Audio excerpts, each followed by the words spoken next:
Hi friends, welcome back to Vijju and Ajji daily vlogs YouTube channel. ಬರ್ರಿ ನಮ್ಮ ಅಜ್ಜಿಯವ್ರು ಇವತ್ತು ಏನು ಮಾಡಾಕುಂತಾರಂತ ನೋಡೋಣ. ಅಮ್ಮ ಏನು ಮಾಡಾಕುಂತೀವ? ಬದ್ನಿಕಾಯಿ ಸುಟ್ಟಿವೆ. ಸುಟ್ಟು ಬದ್ನಿಕಾಯಿ ಆಮೇಲೆ ಟಮಾಟೆ ಹಣ್ಣು ಇದೇನದು ಉಳ್ಳಾಗಡ್ಡಿ ಮೆಣಸಿನ್ಕಾಯಿ ಸುಟ್ಟಿವೆ. ಇದು ಸ್ವಲ್ಪ ಎಣ್ಣೆ ಖಾರ ಉಪ್ಪು ಹಾಕಿ ಕಲಿಸಿ ರೊಟ್ಟಿ ಒಳಗೆ ರೊಟ್ಟಿ ಹಚ್ಚಿಕೊಂಡು ತಿನ್ಬೇಕು. ರೊಟ್ಟಿ ಮಾಡಿವೆ. ಅದು ಅಂದ್ರೆ ರುಚಿ ಅನಿಸ್ತೈತಿ, ಆರೋಗ್ಯಕ್ಕೆ ಚಲೋ ಅಲ್ಲ. ನೋಡ್ರಿ, ಇಲ್ಲಿ ಬದ್ನಿಕಾಯಿ ಸುಟ್ಟಿದ್ವಿ, ರೊಟ್ಟಿ ಮಾಡ್ಯಾರ ನಮ್ಮ ಅಜ್ಜಿಯರ. ಇಲ್ಲಿ ಟಮಾಟೆ ಹಣ್ಣು ಮತ್ತು ಉಳ್ಳಾಗಡ್ಡಿ ಬೆಳ್ಳುಳ್ಳಿ ಇವು ಮೆಣಸಿನ್ಕಾಯಿ ಸುಟ್ಟಾರ. ಬರ್ರಿ ಇದನ್ನ ಏನು ಮಾಡ್ತಾರಂತ ನೋಡೋಣ ಇವಾಗ. ಓಕೆ, ಇಲ್ಲಿ ಉಳ್ಳಾಗಡ್ಡಿ ಸುಟ್ಟಿದ್ದದ.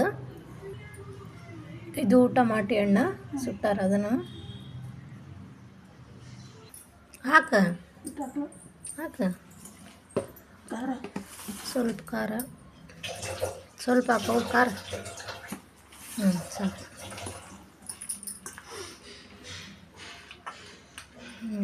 ಹಂಗಾಯ್ತು.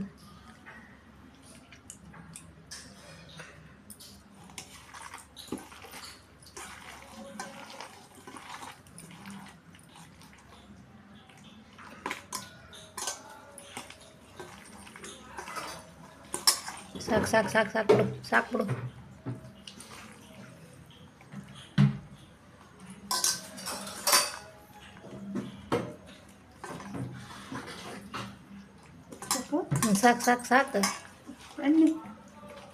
ಎಣ್ಣೆ ಹಾಕ್ತೀನಿ. ಸರಿ,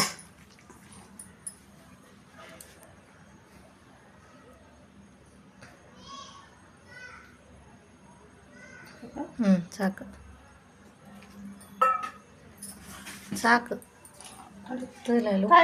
ಹಸಿಮೆಣ್ಸಿಕಾಯಿ ಹಾಕೈತಿ ಬೇ. ಅವ್ರ ಬಾಯಿ ಬಂದೈತಿ ಬೇ ಆಕಿ ಯಾವ ಅಂಟಿಗೆ. ಅದು ಒಂದು ಚೂರು ಹಾಕಿ ಹಸಿಮೆಣ್ಸಿಕಾಯಿ ಹಾಕೈತ್ಲೆ ಅಪ್ಪ ಅದ್ರಾಗ, ಅದಕ್ಕೆ ಭಯ. ಅದು ಸಣ್ಣ ಐತೆ ಹಸಿಮೆಣ್ಸಿಕಾಯಿ. ಸಾಕು ಬಿಡು. ಒಂದು ಬೌಲ್ ತಗೋರ.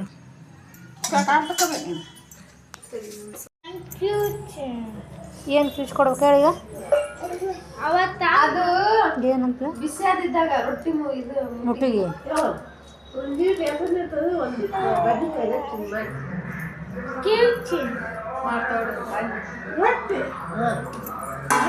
ಮುಟ್ಟಿಗೆ ಬೇಕಂತೆ. ಒಣ ಖಾರದ ಬೇಷ ಆಗಲ್ಲ ಬೇಡ್ತದ.